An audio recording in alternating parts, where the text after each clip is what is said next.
BTO Beyond the Obvious, der Ökonomie-Podcast mit Dr. Daniel Stelter. Featured bei Handelsblatt. Hallo und herzlich willkommen zur neuesten Ausgabe von BTO Refresh. In dieser Woche beschäftigen wir uns mit der finanziellen Repression. Gemeint ist was Einfaches. Es ist gemeint, dass die Notenbanken die Zinsen tief halten und etwas höhere Inflation zulassen, um so den Staaten zu helfen, von ihren Schuldenbergen herunterzukommen. Wir haben es am letzten Sonntag diskutiert. Frankreich steckt in einer Staatsschuldenkrise, aber letztlich ist es nur symptomatisch für die Herausforderungen, vor denen nicht nur Frankreich steht, sondern die meisten Staaten im Westen. Staatsschulden werden nämlich nur höchst selten getilgt. Sie werden umgeschuldet und über Zeit entwertet. Sobald die Schulden jedoch schneller wachsen als nominale Wirtschaftsleistung, muss man sparen, was die Politik ungern tut, oder es droht die Pleite oder eben die heimliche Enteignung der Sparer über die Inflation. Die Ökonomen sprechen, wenn es darum geht, dass die Notenbanken eben nicht mehr den Geldwert im Fokus haben, sondern eher die Solvenz der Staaten, von der sogenannten fiskalischen Dominanz. Damit habe ich mich konkret in der Folge 240 in einem Podcast beschäftigt. Ich sprach mit Guillaume Plantin, dem Professor für Economics an der französischen Universität Sciences Po. Und ich denke, in der heutigen Zeit ist das genau die richtige Folge für einen BTO Refresh. Ich hoffe, ihr seht das genauso. Fangen wir also an.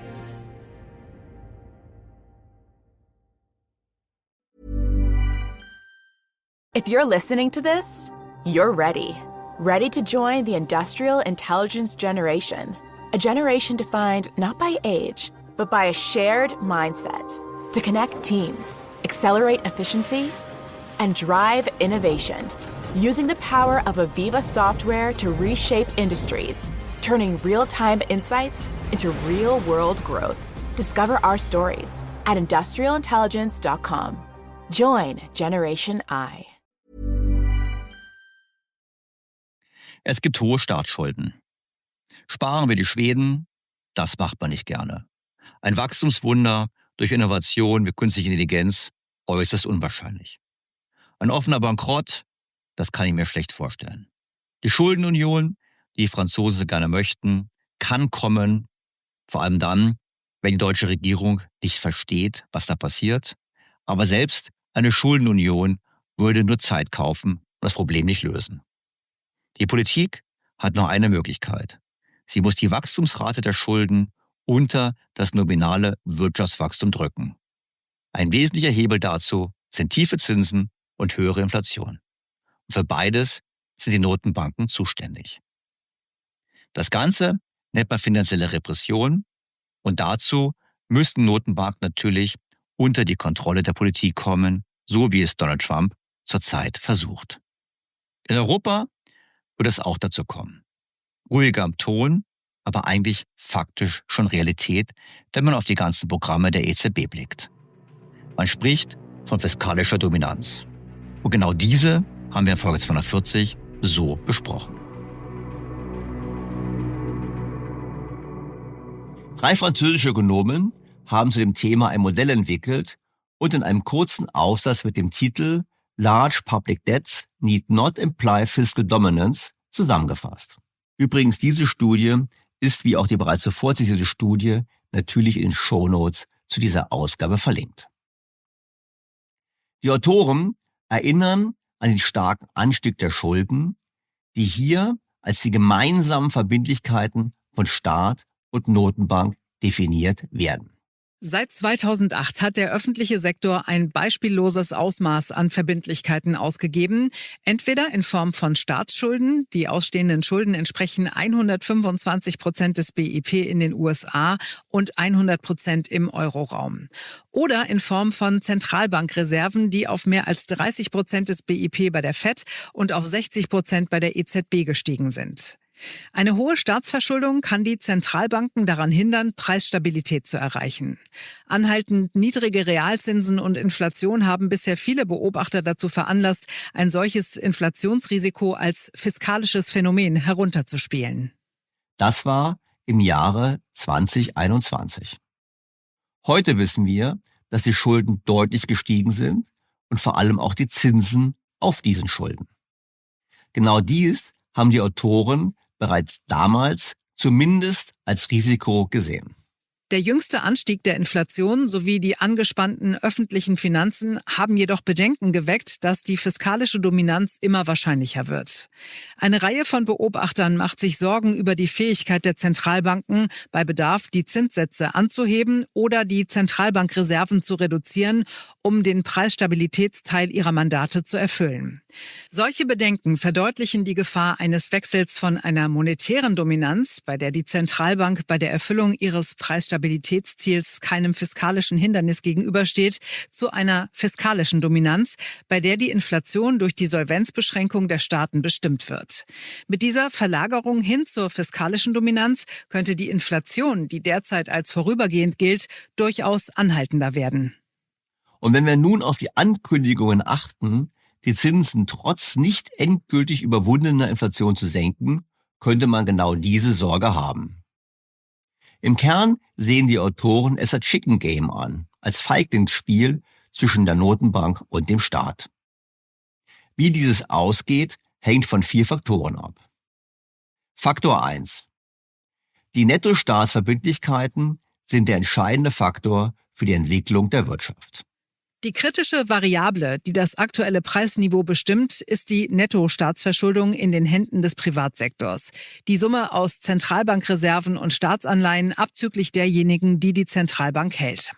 Abhängig von der Höhe der Nettostaatsverschuldung im Vergleich zu den gesamten realen öffentlichen Ressourcen kann die Zentralbank ein Preisniveau festlegen, das ihrem Ziel entspricht, monetäre Dominanz. Ihr Preisniveau erhöhen, um die Zahlungsfähigkeit sicherzustellen, fiskalische Dominanz, oder wenn die Nettostaatsverschuldung zu groß ist, die Regierung zahlungsunfähig werden lassen.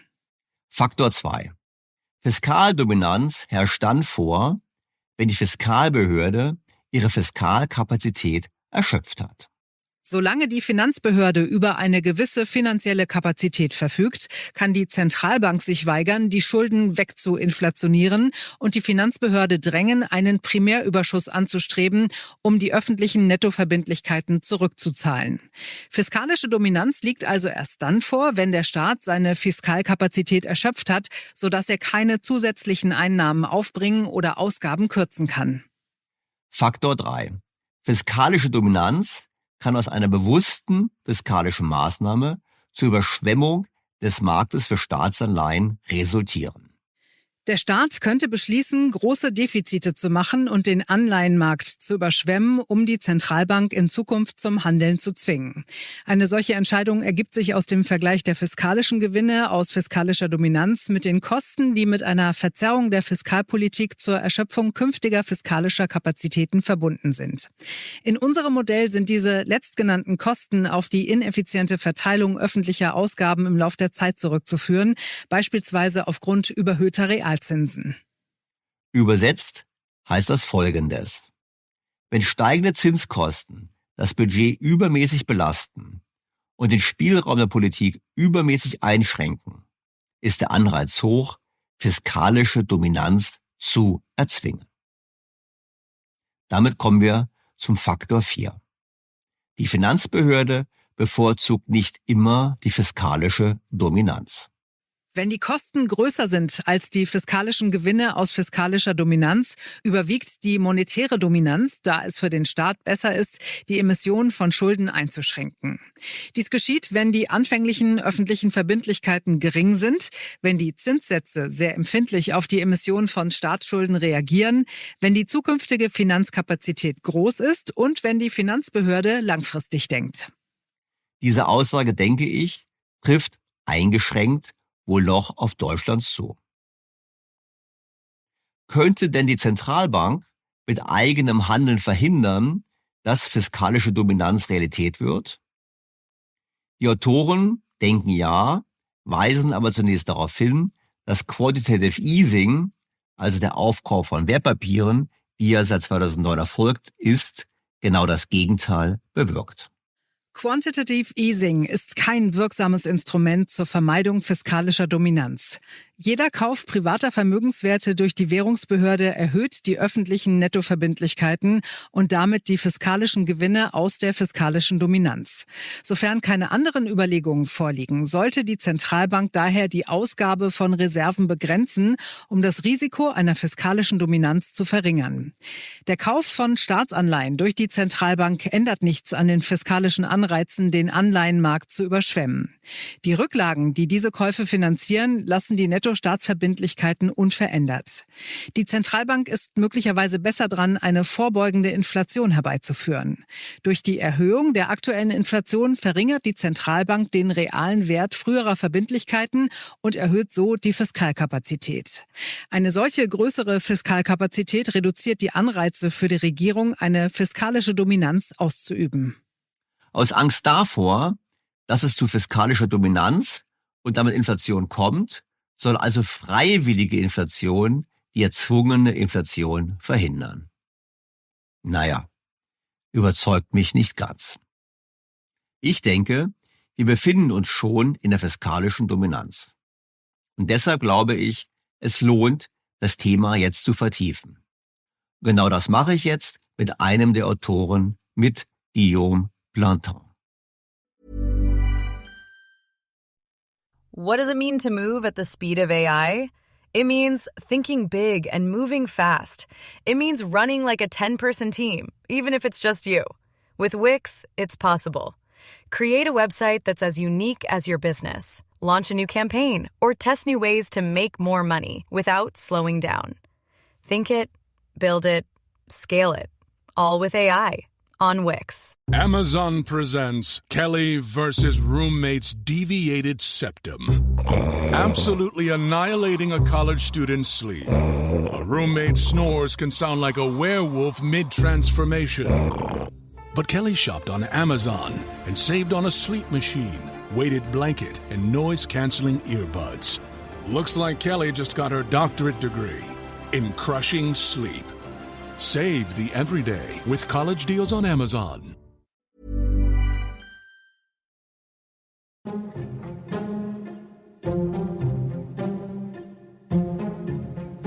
An dieser Stelle noch ein Hinweis für Hörerinnen und Hörer, die auf die gesamten Inhalte des Handelsblatts zugreifen möchten, um rund um Wirtschaft, Politik und Finanzen noch mehr auf dem Laufenden zu bleiben. Sie können sich das Handelsblatt jetzt, gedruckt oder digital, für 12 Monate mit 30% Rabatt sichern. Das Angebot finden Sie unter dem Link handelsblatt.com/BTO30 und diesen wiederum in den Shownotes. Doch nun zu meinem Gespräch mit Guillaume Plantin. Guillaume Plantin lehrt Wirtschaftswissenschaften am Pariser Institut für politische Studien. Er forscht zu den Determinanten der Finanzstabilität und zur Geldpolitik. Seine Arbeiten werden im American Economic Review, im Journal of Finance, im Review of Financial Studies, im Review of Economic Studies und in anderen Fachzeitschriften sowie in einer Reihe praxisorientierter Fachzeitschriften veröffentlicht. Im Jahr 2015 belegte sein Artikel Shadow Banking and Bank Capital Regulation den zweiten Platz beim Best Paper Award der Review of Financial Studies. Außerdem hat er bisher 2 Bücher veröffentlicht: Risk Theory and Reinsurance und When Insurers Go Bust, an Economic Analysis of the Ryle and Design of Prudential Regulation. Für sein Projekt Risk Incentives in Financial Institutions and Financial Instability erhielt er Ende 2010 einen renommierten Starting Grant des European Research Councils. Wie immer bei englischsprachigen Interviews folgt nun eine Auswahl der Highlights aus dem Gespräch. Und Sie können das ganze Gespräch am Ende dieses Podcasts im Original hören. Zuerst habe ich gefragt, weshalb er sich überhaupt Sorgen um die Verschuldung von Staaten macht. Schließlich würden doch viele namhafte Ökonomen wie Olivier Blanchard sagen, dass die Staatsschulden kein Problem seien. Für Plantin kommt es vor allem auf die Differenz zwischen dem Zinssatz auf der Staatsschuld und der Wachstumsrate der Wirtschaft an.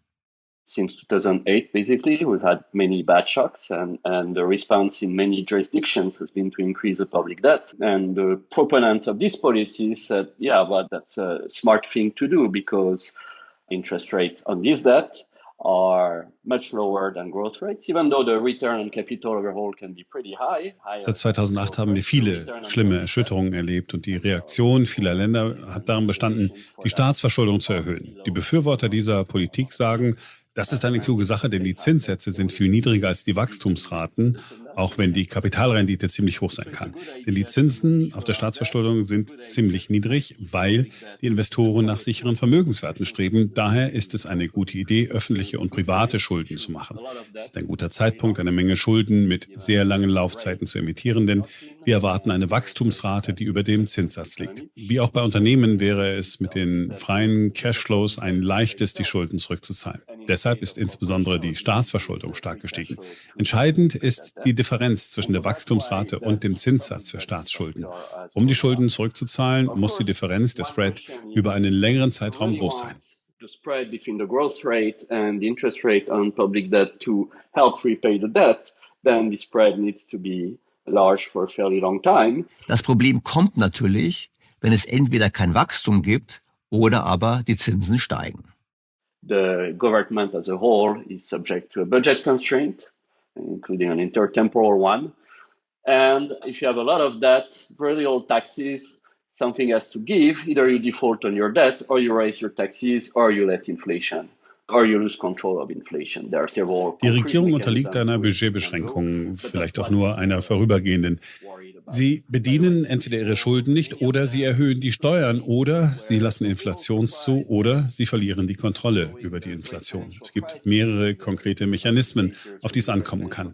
Es ist ein wenig überraschend gewesen, dass es nach der großen Finanzkrise keine Inflation gegeben hat. Ganz im Gegenteil, in der Eurozone und in den USA konnten wir das Inflationsziel kaum erreichen.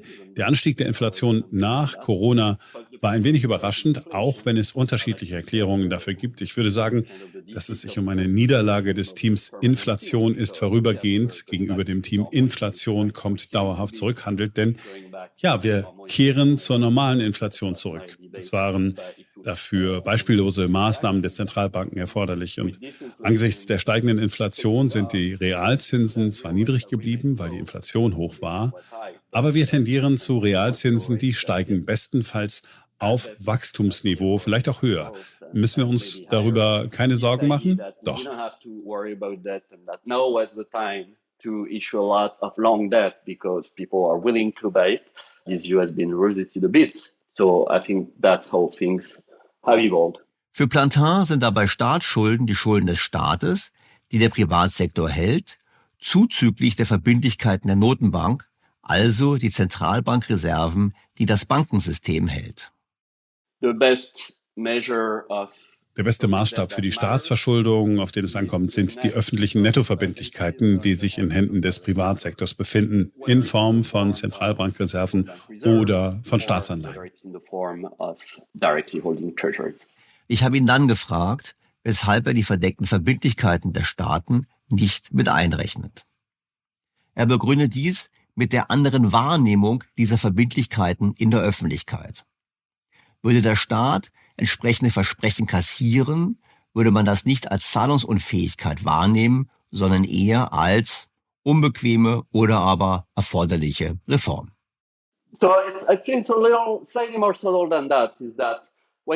Es ist etwas subtil. Wenn man ein explizites, einfaches und klares Versprechen gibt, können die Leute erkennen, ob man seinen Verpflichtungen nachkommt oder nicht. Man kann immer sagen, wie in Frankreich, dass wir ab sofort bis zum 64. Lebensjahr arbeiten. Das ist eigentlich eine gute Sozialreform, denn es macht das ganze System robuster.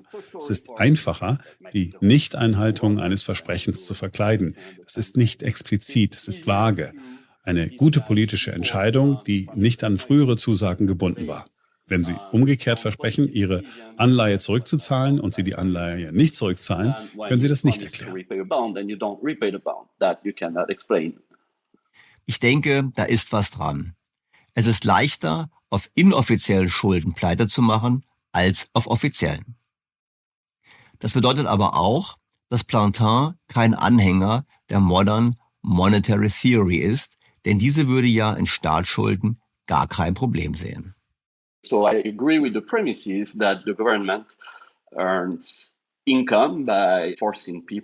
stimme der Prämisse zu, dass die Regierung daran verdient, dass Menschen gezwungen werden, ihre Steuern in der Währung zu zahlen, die die Regierung ausgibt. Das trägt maßgeblich dazu bei, das Preisniveau und den Wert einer Währung zu bestimmen. Wo ich der Analyse der Modern Monetary Theory nicht folge, ist, dass ich nicht verstehe, warum es nicht irgendwann hyperinflationär sein wird, wenn man einfach nur Geld ausgibt. Sie können kein Schneeballsystem aus den staatlichen Schulden machen, ohne die Preisgestaltung zu beeinflussen. Für mich ist die Modern Monetary Theory eine buchhalterische Gleichung, aber es ist nicht modern. Es war schon immer wahr und es ist keine Theorie, es ist nur Buchhaltung. But it's not modern, it's always been true, and it's not a theory, it's just accounting. Plantin ist hier auf derselben Linie wie John Cochrane, den ich vorhin bereits zitiert habe. Plantin weist darauf hin, dass letztlich zwei Abteilungen des Staates je nach Lage das Sagen haben bezüglich der Wirtschaftspolitik. What's interesting is that you have several branches of government, one of them being supposedly independent, in charge of BEP and TAO, right? Interessant ist, dass es mehrere Regierungszweige gibt, von denen einer angeblich unabhängig ist und für das Preisniveau zuständig ist. Und dann gibt es die Finanzbehörden, die für die Finanzierung des Staates zuständig sind. Eine Budgetbeschränkung, aber zwei Abteilungen, die dafür sorgen müssen, dass alles zusammenpasst. John Cochrane würde sagen, dass die Währungsbehörde grundsätzlich folgen muss, wenn die Finanzbehörde entscheidet. Die Notenbank hat also keine Wahl. Es ist wie ein Spiel. Wenn das Spiel in die andere Richtung geht, sagt die Währungsbehörde, es geht nur um das Preisniveau, dann müssen eben die Steuern höher ausfallen. Das wäre monetäre Dominanz. In der Volkswirtschaftslehre wird davon ausgegangen, dass fiskalische oder monetäre Dominanzregime typischerweise exogen bedingt sind. Es gibt Studien mit interessanten quantitativen Ergebnissen, die erklären, wie es zu einem Wechsel von der fiskalischen zur monetären Dominanz kommt. Was wir in unserer Arbeit versuchen, ist zu verstehen, welche Waffen die einzelnen Spieler, die Zentralbank und die Regierung haben und wie sie vorgehen. Es gibt immer noch die Gemeinsamkeit, dass wir davon ausgehen, dass alle Komponenten des Staatshaushaltes zur Bestimmung des Preisniveaus beitragen. Was wir aber nicht gemeinsam haben, ist, wie John Cochrane es sagt, dass die Finanzbehörde immer das Sagen hat. What we have in common is that we think that all the components of the government's budget contribute to the determination of the price level. What we don't have in common is that John says the fiscal authority is first mover, always and everywhere, and we're saying, well, let's write a game and let them play and see who wins. Offensichtlich musste ich Plantin fragen, wie er denn in diesem Zusammenhang die Eurozone betrachtet. Auf der einen Seite Deutschland, welches schon bei 70% Schulden relativ zum BIP alles daran setzt, diese Schulden zu reduzieren, und auf der anderen Seite Frankreich, welches hochverschuldet ist und seit Jahrzehnten keinen ausgeglichenen Haushalt mehr vorgelegt hat. Haben wir da nicht schon fiskalische Dominanz allein wegen der Schulden Frankreichs? Und wenn die EZB faktisch auf Inflation setzen muss, sollten dann die sparsamen Länder wie Deutschland und die Niederlande aufhören zu sparen? When we think of fiscal dominance, we implicitly assume that the Fed will never let the Wenn wir an fiskalische Dominanz denken, gehen wir implizit davon aus, dass die Fed niemals zulassen wird, dass die US-Regierung zahlungsunfähig wird. Das haben wir auch in Großbritannien gesehen bei der Mini-Budget-Krise. Obwohl die Bank of England dabei ist, ihre Bilanz und Politik zu normalisieren, es kam zu einer massiven Liquiditätsunterstützung, als die Staatsanleihen nach der Mini-Budget-Ankündigung fielen. In der Eurozone gab es den berühmten Whatever-it-takes-Satz. Ich vermute, dass Frankreich sich für viel zu bedeutsam hält, um in der Eurozone bankrott zu gehen. Und das ist es wahrscheinlich auch. Wenn Sie es mit mehreren Staaten zu tun haben, haben Sie mehrere Möglichkeiten, einen Zahlungsausfall zu vermeiden. Man kann einfach Inflation in der Eurozone zulassen, obwohl wir wissen, dass einige Länder eine stärkere Inflation verzeichnen als andere. Sie können auch versuchen, die Verluste zwischen den Ländern umzuverteilen. Das kann bis zu einem gewissen Grad durch den Kauf von Anleihen erreicht werden. Dies hilft einigen staatlichen Emittenten. Aber das ist natürlich äußerst gefährlich, weil es nicht das Mandat der EZB ist. Es wird deutlich, dass die Zentralbank im Grunde die einzige europäische Finanzbehörde ist. Um es ganz klar auszudrücken, die EZB wird zu einer nicht gewählten Finanzbehörde, die entscheidet, wie viel Deutschland für Spanien zahlen soll oder umgekehrt. Ich weiß nicht, wie lange es gut gehen kann. The ECB becomes an unelected fiscal authority that decides on how much Germany should pay for Spain or vice versa. I don't know how long it can hold. Aber was wäre, wenn Deutschland jetzt sagt, wir machen auch Schulden? Wir gehen auch in Richtung 150%. Das wäre wohl inflationär, mein Plantin, wobei er nachvollziehen kann, dass man so denkt. Denn warum sollte Deutschland so handeln, also sparsam bleiben, wenn die Inflation letztlich ja auch die deutschen Schulden entwerten würde? Für Plantin ist es eben ein Game of Chicken, ein Feigheitsspiel. So nach dem Motto, beide rasen aufeinander los und wer ausweicht, hat verloren. The way I view the situation is more, it's a game of chicken between the North and the South. So let's say France, Italy, etc. I'm simplifying things. Meiner Meinung nach ist die Situation eher ein Chicken Game zwischen dem Norden und dem Süden, also Frankreich und Italien. Der Süden sagt zum Norden, nun, ihr hasst die Inflation, weil ihr in der Geschichte viel darunter gelitten habt. Ist uns egal. Wir hatten immer eine hohe Inflation. Wir wissen, wie man damit umgeht. Wir werden also riesige Mengen an Schulden aufnehmen. Aber weil ihr die Inflation so sehr hasst, werdet ihr uns das tun lassen und selber keine Schulden machen, damit es keine Inflation gibt. Statt über das Preisniveau das Problem zu lösen, muss der Norden sparsam sein, während der Süden Schulden macht. That's how you can view the game of chicken, you know? Persönlich muss ich sagen, dass mir das nicht gefällt, weil wir ja damit für andere bezahlen, indirekt oder aber direkt über Transfers. Jetzt haben Plantin und ich zwar ausführlich über fiskalische Dominanz gesprochen, aber noch nicht den Fall Japan diskutiert. Denn dort haben wir doch hohe Schulden des Staates und eben doch keine Inflation. Im Gegenteil. Plantin hat aber auch für Japan eine Erklärung. Japan still has a lot of fiscal capacity. Right? There are lots of taxes, like sales taxes, etc. They're extremely low compared with other developed economies. So they have a lot of margin. So if you want, Japan verfügt immer noch über große Haushaltskapazitäten. Es gibt viele Steuern, wie zum Beispiel die Umsatzsteuer, die im Vergleich zu anderen entwickelten Volkswirtschaften extrem niedrig ist. Die japanische Finanzbehörde könnte die Steuern erhöhen, wenn die Gefahr eines Zahlungsausfalls bestünde. Das ist das Erste. Und die zweite Sache ist, dass es auch eine Form der finanziellen Repression in dem Sinne gibt, dass sehr viele wichtige institutionelle Anleger keine Wahl haben und Staatsschulden halten müssen. Ich denke, diese Kombination aus fiskalischem Spielraum und finanzieller Repression erklärt sehr gut, warum die Staatsschuld in Japan nicht inflationär ist, was sehr beeindruckend ist. Financial repression explains very well why the very impressive debt levels in Japan have not been inflationary. Plantin hat sich dann noch zu dem Mysterium der Inflation geäußert, wo er glaubt, dass die Ursachen von Inflation oder eben keiner Inflation letztlich immer noch nicht vollständig erforscht sind. Mit Blick auf die Zinserhöhungen der Notenbanken zur Inflationsbekämpfung zeigte er sich überrascht, dass diese zu keinen größeren Unfällen im Finanzsystem geführt haben. To be honest, I'm a bit surprised that the interest rate hikes of the previous years, there's been SVB, but have done so little damage. I expected worse. I hope it's over. I think it's probably because people have taken. Ja, um ehrlich zu sein, ich bin etwas überrascht, dass die Zinserhöhungen des Vorjahres zu keinen größeren Schäden geführt haben, wenn man mal von der Silicon Valley Bank absieht. Das liegt wahrscheinlich daran, dass sich alle langfristig finanziert haben. Ehrlich gesagt halte ich die Situation in Frankreich für sehr besorgniserregend. Ich denke, die Lehren aus der Fachliteratur sind, dass wir die fiskalischen Grenzen und fiskalischen Regeln, die wir erreichen müssen, ernster nehmen sollten. Ich denke, sie sind immer relevant. Das mag zu restriktiv erscheinen, wenn die Zinssätze sehr niedrig sind und jeder Staatsschulden will. Aber ich denke, dass sehr glaubwürdige Haushaltsregeln, fiskalpolitisches Engagement und formal unabhängige Zentralbanken gut sind. Fiscal rules, of course, they're hard to design because they depend on the context. They might seem too tight when the interest rates are very low and everybody wants public debt. But I think without credible fiscal rules, fiscal commitment, formally independent central banks are not independent. Ich habe Plantin da mit Blick auf Frankreich gefragt, weshalb er so skeptisch ist.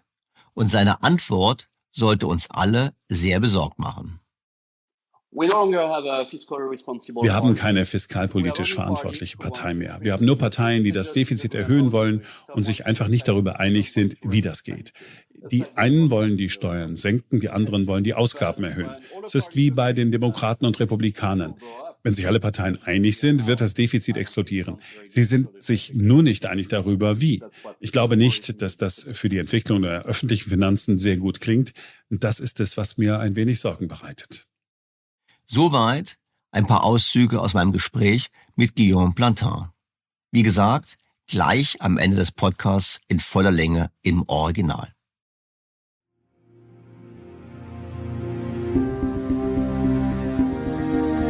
Das Gespräch hat es deutlich gemacht. Wir haben letztlich die Wahl zwischen Transfers oder Inflation. Die hochverschuldeten Staaten wie Italien und Frankreich stellen die sparsamen Staaten wie die Niederlande und bis vor einiger Zeit noch Deutschland vor die Wahl. Das ist das, was Guillaume Plantin ganz deutlich sagt. Wir müssen entweder eine höhere Inflation akzeptieren oder wir müssen gemeinsame Schulden auf EU-Ebene und weitergehenden Transfers zustimmen. Meine große Sorge ist, dass es für deutsche Politiker eine große Versuchung sein wird, weiterer EU-Verschuldung und versteckter Hilfe für die hochverschuldeten Staaten zuzustimmen. Vor allem dann, wenn es gelingt, über den Umweg über Brüssel die eigenen Schuldenprobleme auch zu lösen. Und genau danach sieht es aus. Und gerade jetzt, nach dem, was Friedrich Merz nach der Wahl durchgezogen hat, bin ich ausgesprochen besorgt, was die finanzielle Solidität der deutschen Regierung und der deutschen Position in Brüssel betrifft. Doch vergessen wir nicht, selbst gemeinsame Schulden auf EU-Ebene kaufen nur Zeit. Spätestens, wenn die Renten, Pensionen und Gesundheitskosten der nun rapide alternden Gesellschaften der EU die laufenden Budgets belasten, dürfte es auch für die EZB nur noch darum gehen, die Solvenz der Staaten zu sichern. Der Euro, das habe ich schon vor 2 Jahren gesagt und denke es noch heute, hat mehr mit der Lira gemein als mit der Mark. Und es ist höchste Zeit, dass wir uns alle darauf einstellen. Das war's für diese Woche mit BTO Refresh. Ich möchte Ihnen, liebe Hörerinnen und Hörer, erneut sehr herzlich fürs Zuhören danken. Ich freue mich auf Feedback, Fragen, Kritik und Anregungen und auf ein Wiederhören am kommenden Sonntag. Bis dahin, alles Gute, Ihr Daniel Stelter.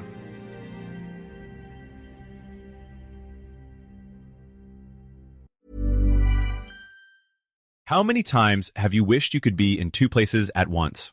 With Wix, you practically can.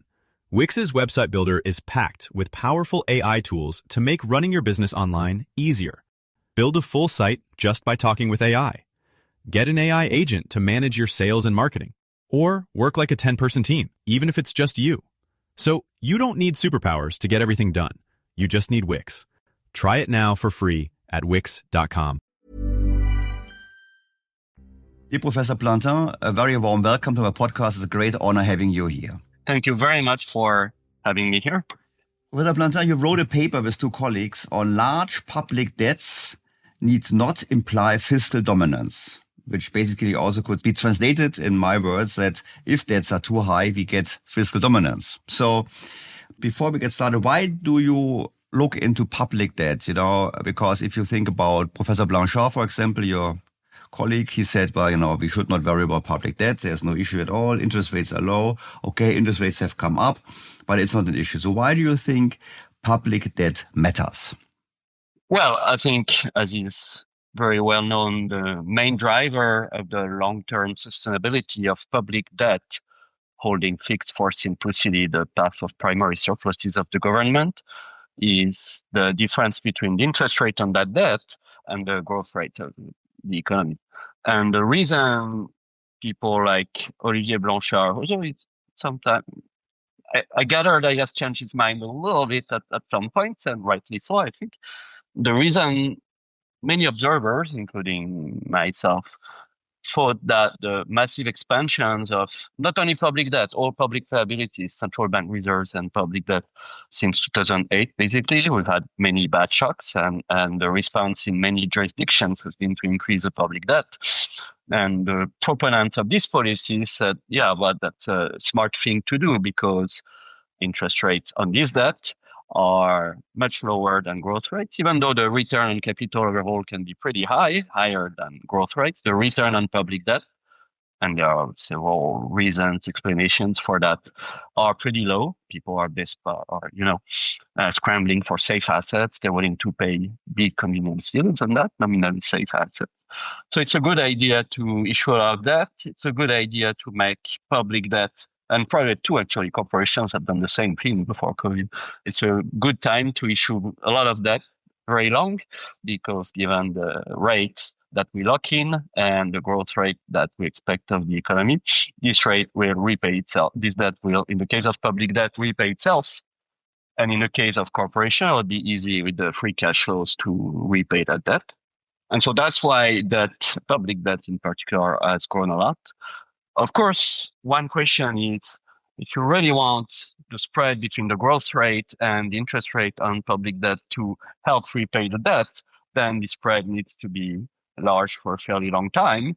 So there are many, and there still are, although fewer, but there were many believers in secular stagnation. And the rates will remain very low, below growth rate for a very long time, because we are not as smart as we used to be, because other innovations are disappointing. I'm a little bit ironic because I don't think anybody really has a clue of what the value of R minus G will be in 20, 30 years. I mean, we can all make the best educated guesses, but it's very risky to bet the future of public debt on R minus G remaining low for a very long time. So that's the reason people were not worried. The people that were most worried are the people, I think you've interviewed some of them, who take very seriously fiscal and monetary interactions. And the old idea pioneered by Sargent and Wallace that the determination of the price level cannot be understood as determined by the central bank in isolation, even if the central bank is independent, whether you want it or not, it's arithmetic. The government as a whole is subject to a budget constraint, including an intertemporal one. And if you have a lot of debt, very little taxes, something has to give. Either you default on your debt, or you raise your taxes, or you let inflation, or you lose control of inflation. There are several concrete mechanisms to which it can go, but that's what people were worried about. By the way, these people, many of them, including me, were a little surprised that following the great financial crisis, in the 7 to 8 years following the great financial crisis, there was no inflation. Quite the contrary, we could barely, in the Eurozone and in the US, we could barely the target. That was a little surprising, even though there are ways to understand that. But the post-COVID surge in inflation, I like to say the kind of the defeat of transitory team over permanent team, because yes, we're going back to normal inflation. I mean, we seem to be going back to normal inflation levels, even though that's last mile debate, but it took unprecedented action by central banks. With this inflation taking off, yeah, it's true that real rates have remained low because inflation was high, but we're trending toward real rates that get at best at the level of growth and maybe higher. This idea that we didn't have to worry about that and that now was the time to issue a lot of long debt because people are willing to buy it, this view has been revisited a bit. So I think that's how things have evolved. Yeah, what I found interesting is that because it's I took a few notes and we have to go step by step with it. So for you, public debt is the amount of debt held by the private sector plus the liabilities of the central bank, the reserves, basically. Yeah, to me, the best measure to think about, in particular, fiscal and monetary interaction and debt dynamic, the best measure of the public debt that matters is the net public liabilities that are in the hands of the private sector, whether it's in the form of central bank reserves or whether it's in the form of directly holding treasuries. First of all, I would ask you what you think about the hidden liabilities of government. So you sit in Paris, I sit in Berlin. We all know there are huge promises made for future pensions, healthcare, whatever. No one has made any savings for. So would you, in your paper you don't mention it, but would you count this kind of debt also being relevant for your model, or you say, no, it's only the official debt which is relevant to our thinking?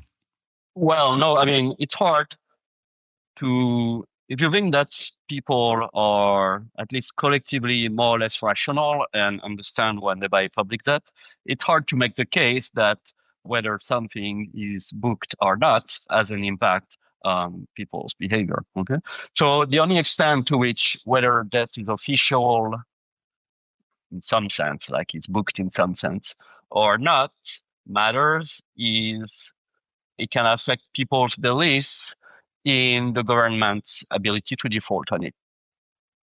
Right? There are implicit pension commitments, social security commitments in France, but there's no explicit promise that, social security reimbursement or pension will remain at some level. There's political pressure for that. And so I think it's the ability to default that matters. You say it's easier to default on social promises than on official debt. We are not giving, I would say, now making the German view on France, and please forgive me for this, we might say, well, defaulting on your promises for pensions in France, good luck with it, I would say.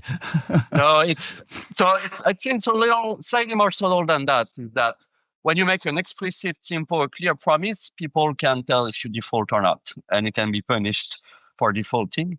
When you make no promise, it's not clear what default is, You can always say, like in France, working until 64, that's actually a good social reform because that makes the whole system more robust and we do redistribution at the same time.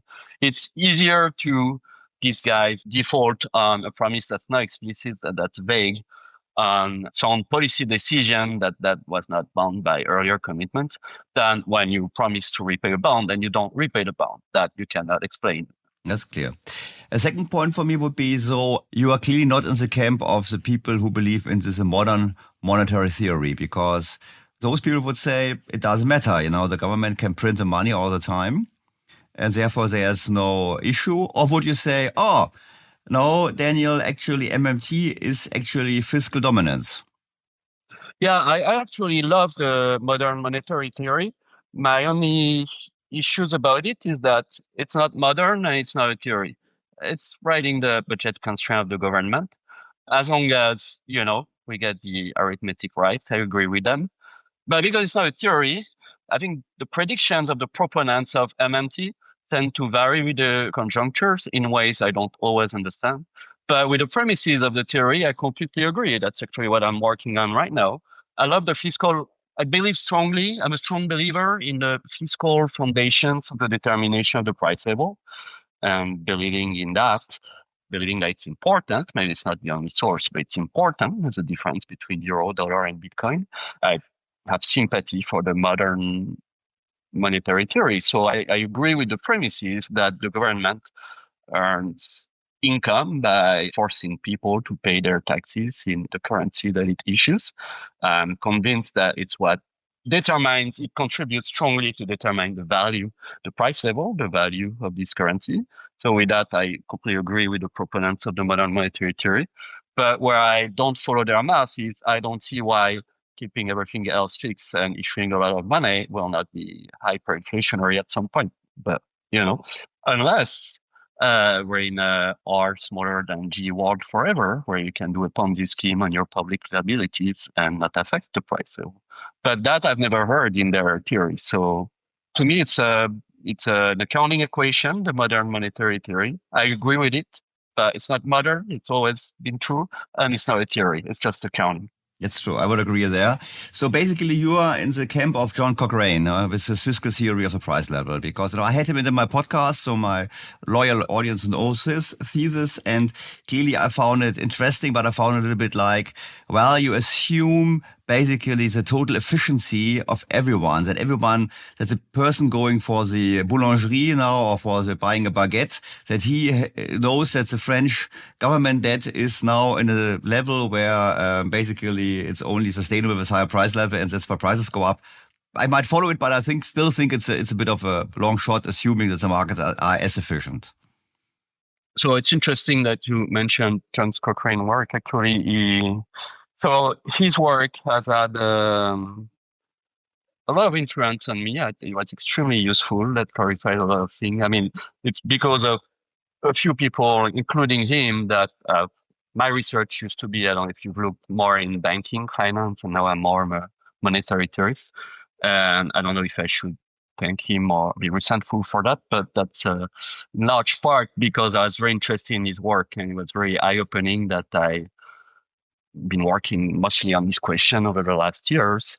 So there are many good ideas in excellent insights in John's work that clarified what people were generally thinking about fiscal theory of the price level, fiscal determination of the price level. It was a couple of times in the audience when I presented the academic paper on which the article that you bumped into was based. And interestingly, it was very nice and constructive criticism, but I felt he was not a great fan of what we were doing.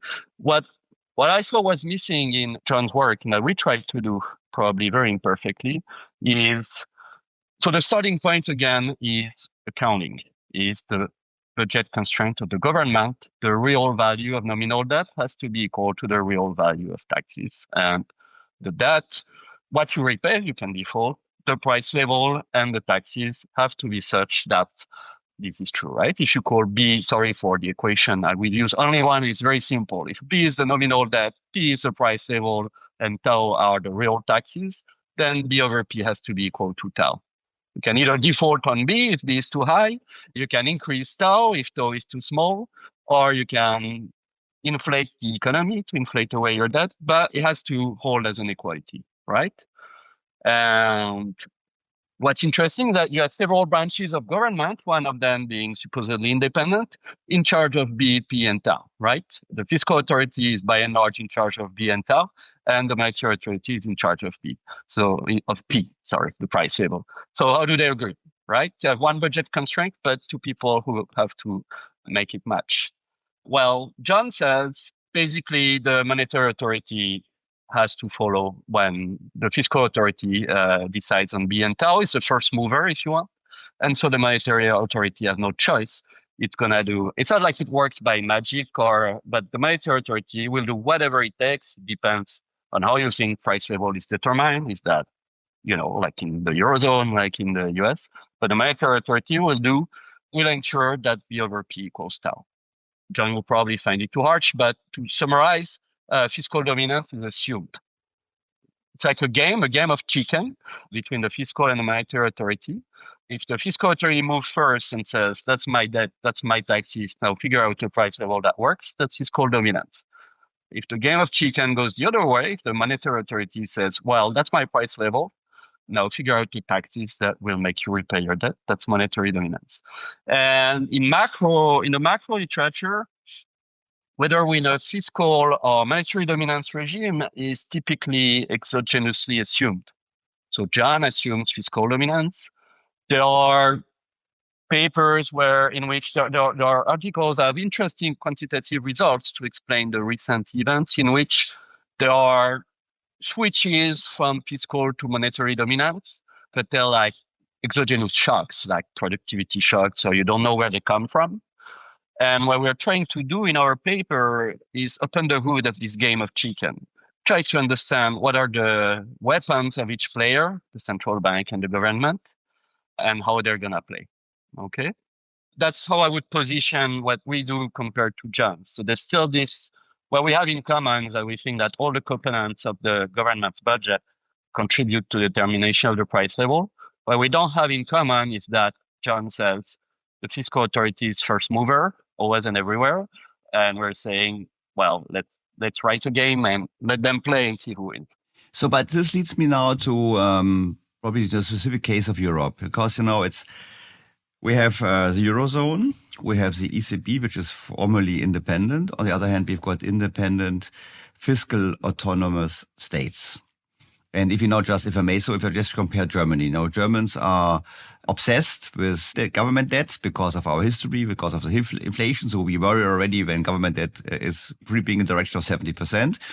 At the same time, France is happily above 100%, is, I think, in the past 20 years, you only managed two or three times having a deficit below 3%. And I would say you will never make it. You keep on having that. So is basically in your model, Germany obviously is quite far on the left side with the debt level. On France, I don't know if you feel comfortable mentioning it, but your France is clearly higher. So it's closer to the point of official fiscal dominance. And I personally would say that probably some countries like Italy, probably like France, already lead to the fiscal dominance in the Eurozone. So what's your view there? And then the question, of course, is what's the implication? Because if the implication then is, and so sorry for having two questions, one question, but if the implication then basically is that the ECB has to be more in favor of tolerating inflation, this, of course, has implications back to the fiscal policy of the other countries, because then the Netherlands, like Germany, probably should adjust their fiscal policy based on the fact that the fiscal dominance from the other countries is affecting monetary policy. So I hope it was made it clear what I want to ask, so I'm curious.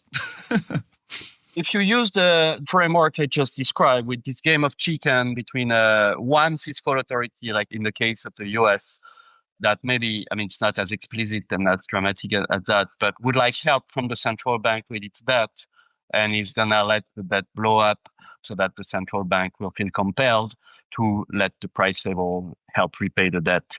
Of course, the game is more complicated when you have lots of heterogeneous players on the fiscal side. First, there's one thing that's not discussed often, although it's central, I think, in this question of fiscal and monetary interactions, not discussed often enough, that's default. Okay, when we think of fiscal dominance, we implicitly assume that the Fed will never let the US government default. Even when there's a blip of liquidity shock, we've seen it in 2019 in treasuries, the central bank creates special facilities, etc., etc.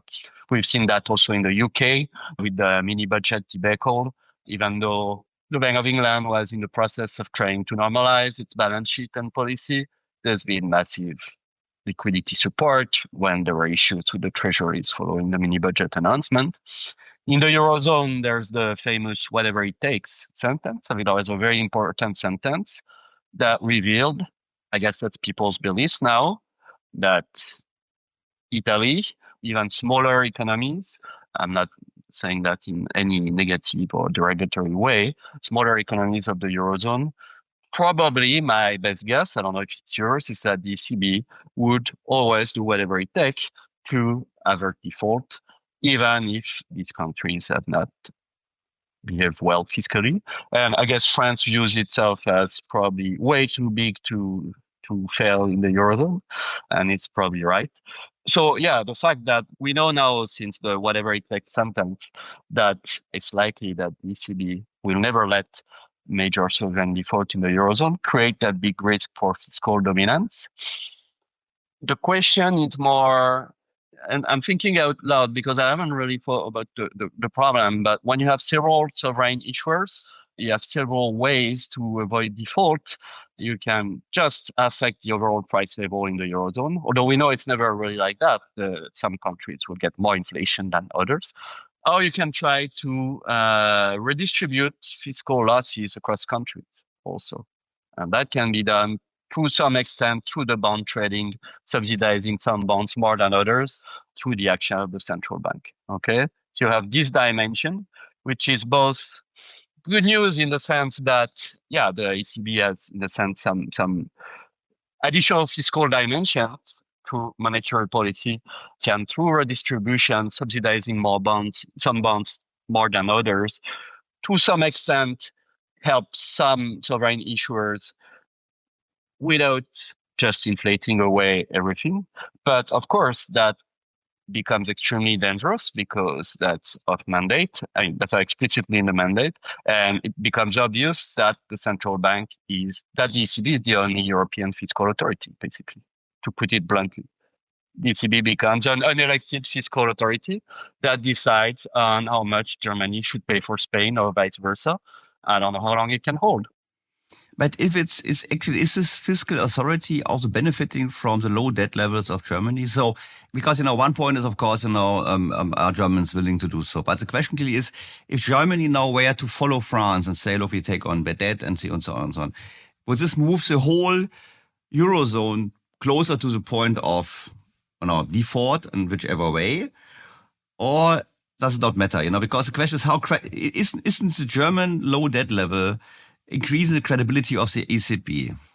Probably. That's an interesting science fiction movie or horror movie. Germany deciding all of a sudden there's no reason we should be the only one not enjoying the monetization of debt. So let's move like France and have 150% debt level.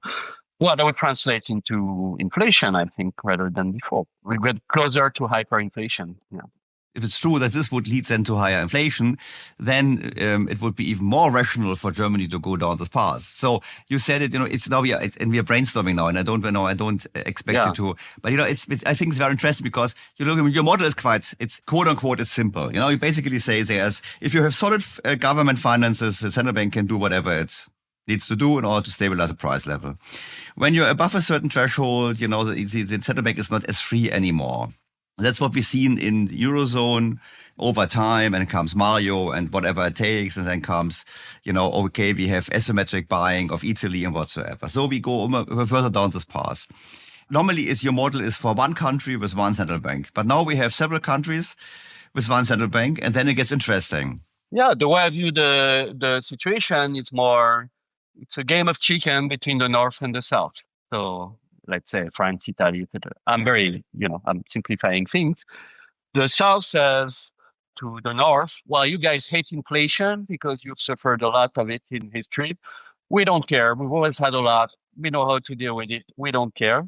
So we're going to issue huge amounts of debt.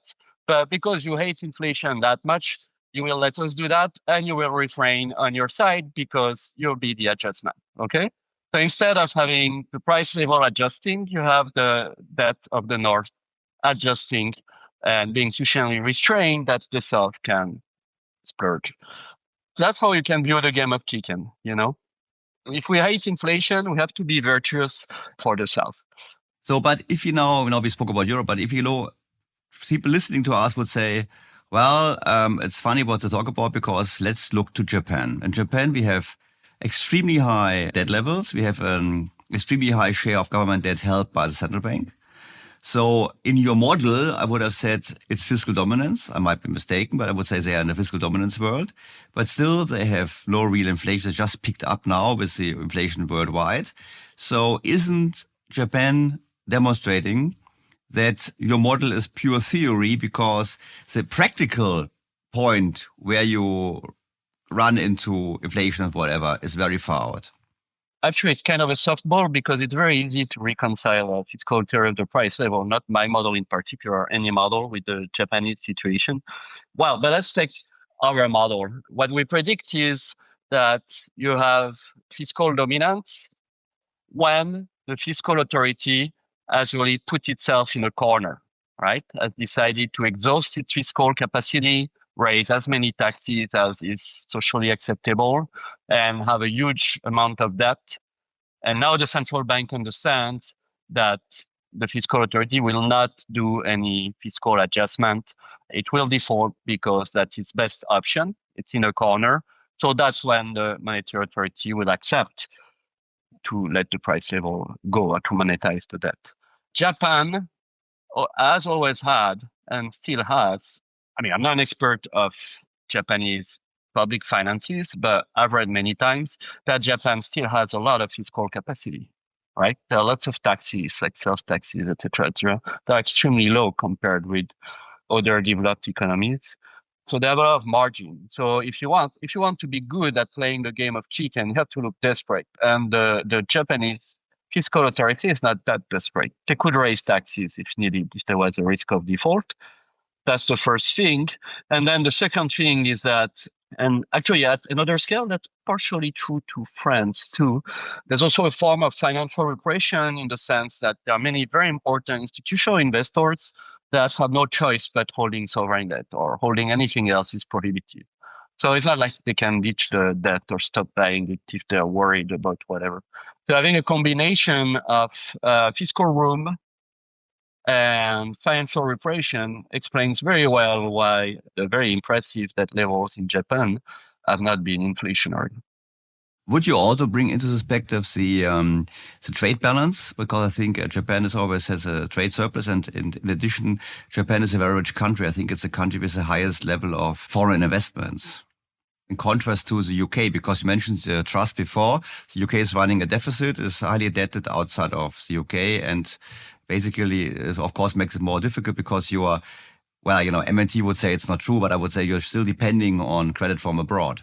Yeah. No, that's a very good point. That's another force that goes in the direction of explaining why debt level doesn't explain the price level directly. There are many other questions. It's how much fiscal room is there, et cetera, et cetera. And I think Japan is a good example of that. If you regress the debt level over the price level, that you won't get a simple result because there are many things that you won't observe that are correlated with both. So what are now the practical implications? So you wrote this paper with your colleagues. You have this model, which is intuitively good to understand. We now just discussed that, in Europe, we have the additional conflict of another shaking of game between North and South. But what are now the practical implications? Do you think it has any practical implications? Do you think we run into the point of fiscal dominance further? We will have more inflation. Do you say, well, it's more of a theoretical warning today for politicians because, we are still on a path where we can, basically avoid an inflationary scenario? So first, I'm very interested in these theories. I find them very convincing. I've thought a lot about them these last years from the old founding papers of Sargent and Wara through Cochrane. But one thing I've learned is that at least I try to remain as humble as possible when I talk about inflation, because there's so little we understand about inflation. I think the recent episode has shown it. We read so many things that, turned out to be wrong. And so we have to be very humble about the determinants of inflation, the various channels. I think there are psychological factors that are not easy to take into account in models that we have a hard time understanding. For example, I think the fact that there's been no inflation, one of the reasons there's been very little inflation before the post-COVID phase, and then a lot, might have to do with the fact that older people who are our age or a little bit younger have always lived in a world without inflation. So they've forgotten what it is, and that can explain nonlinear reactions. And things like that are obvious, but not that easy to take into account. That's not the only explanation, but that can be one. So I'll give you my best guess, but I'll be very humble.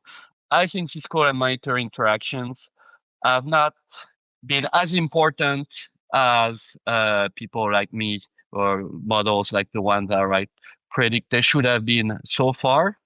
But I think it's not over yet.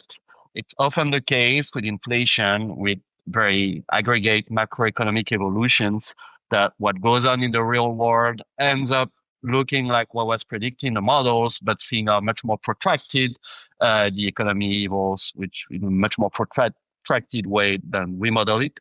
So I still think we have levels of we didn't mention private debt and leverage, but that plays a role too, right? Because there are bailouts, so ultimately it can be public debt.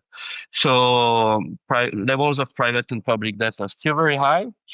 To be honest, I'm a bit surprised that the interest rate hikes of the previous years, there's been SVB, but have done so little damage. I expected worse. I hope it's over. I think it's probably because people have taken very long debt. So we'll see when they have to refinance, but apparently they're able to refinance. So I'm pleasantly surprised. I don't enjoy disasters, even if I try to predict them. So I'm pleasantly surprised. But I think that the levels are still very high. I think the French situation is very worrisome, to be honest. I think the lessons from this literature is that we should take more seriously the kind of fiscal limits and fiscal rules that were in Maastricht, but that nobody took really seriously. I think they're always relevant, and I think that you can have a formal independent central bank if you don't have sufficiently tight fiscal rules. Of course, they're hard to design because they depend on the context. They might seem too tight when the interest rates are very low and everybody wants public debt. But I think without credible fiscal rules, fiscal commitment, formally independent central banks are not independent. And I will not rule out that the consequences of fiscal dominance and the current levels of private and public debt have not been completely revealed yet.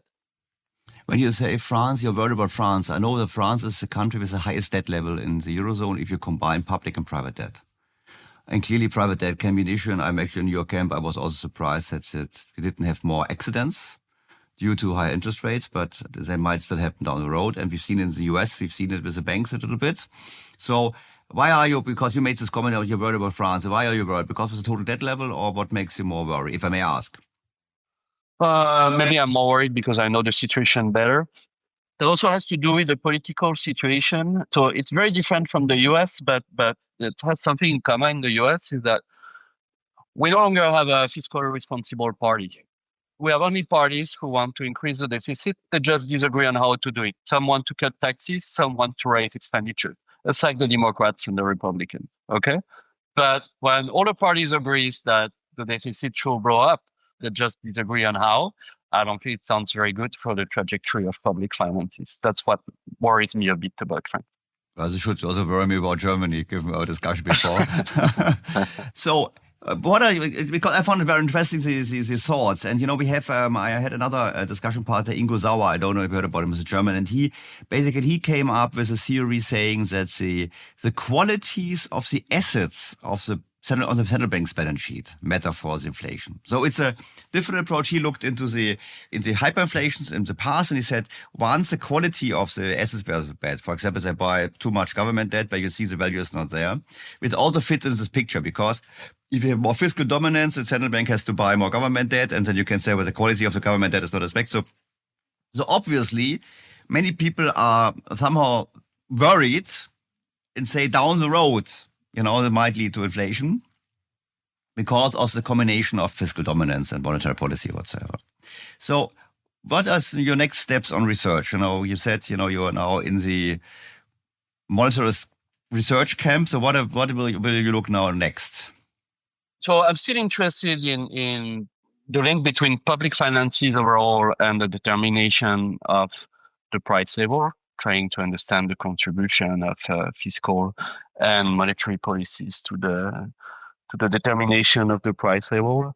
And I try to think more specifically about situations, so in a sense, more degraded situations, those of more unstable countries, where you have the coexistence of official price levels and unofficial price levels in various markets, etc. That was an interesting departure from the law of one price. That's something that the model of John cannot explain. There's only one price. So I try to understand how model more realistic way through which the fiscal theory asserts itself. Because it's true that in our current theory, you should immediately see how shocks and deficits and debt affects the price level. And it's fair to say that the price level is a complicated, protracted process. So see how you can have different markets, different price levels, how a more realistic, more protracted diffusion of the fiscal influence on the price level. I try to think about that. And I'm interested in financial dominance, actually. The way monetary policy affects the risk-taking of banks and shadow banks, and how via the potential bailouts, that's another form of dominance that's not fiscal but financial. That's one thing I try to think about. Which is interesting, because if you think about studies, some studies showing that most of the huge increases in government debt actually come after rescue processes for private debt. So private debt crises are followed by government debt crisis. And I'm with you. I think cheap money can actually support risk-taking. And then the question is who bears the risk in the end. And if it's the government, of course, we have an issue. Mm-hmm, mm-hmm. So I like the idea that governments hold banks as hostages by giving them a lot of government debt. They force fiscal dominance, because even if the central bank doesn't care about default per se, it doesn't want to break the transmission of monetary policy. It has to bail out banks. Interestingly, the central banks, Bank of England, the Fed, they're all for expanding the safety nets towards other institutions than traditional banks, because they think it's important. Whereas, of course, traditional banks and congressmen in the US strongly oppose that. Because the banks will no longer be, it's like a Stockholm syndrome, but the banks and the governments will no longer be able to play this hostage game if the debt is the safety net is much, much broader. So I think this nexus of fiscal, financial dominance and the link with macroprudential regulation and monetary policy is very important, very complex, and very interesting. So let me know when you have done your research, another paper, just send it to me, and we will have another podcast discussion on it, because I think it's a really fascinating topic. So Guillaume, if I may say so, thank you very much for your time. And it's interesting. And from a German point of view, it was a little bit depressing, but you will understand why I'm thinking so. Okay, well, thanks again for the invitation. It's very, very interesting discussion. Thanks a lot. Thanks so much. Bye.